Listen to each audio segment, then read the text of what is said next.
ఇప్పుడు మీరు చూడబోయే ఈ ప్రాపర్టీ వెస్ట్ ఫేస్ అండి.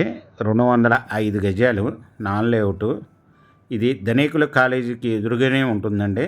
Dhanekula college road 80 feet road. 80 feet road face అండి. ఈ వెంచర్లో బిల్డింగ్ కూడా కన్స్ట్రక్షన్ చేసి ఉన్నారు. ఈ వెస్ట్ ఫేస్ ఫ్లాట్ వచ్చి రోడ్డు ఫేసు 33 అండి. లోతు వచ్చి 55.5. 205 square yards west face non layout flat అండి. ఎదురుగా Dhanekula college tar road face అండి. ఇది 1 స్క్వేర్ యార్డ్ వచ్చి 20,000 చెప్తున్నారండి. నెగోషియబుల్. మీకు ఈ ప్రాపర్టీ వివరాలు డిస్క్రిప్షన్లో ఇవ్వడమైందండి. అది చూసి మీకు నచ్చినట్టయితే స్క్రీన్ మీద ఉన్న ఫోన్ నెంబర్కి కాల్ చేయగలరు. ఈ ప్రాపర్టీ మీకు నచ్చినట్టయితే సబ్స్క్రైబ్ చేయండి, షేర్ చేయండి, లైక్ చేయండి.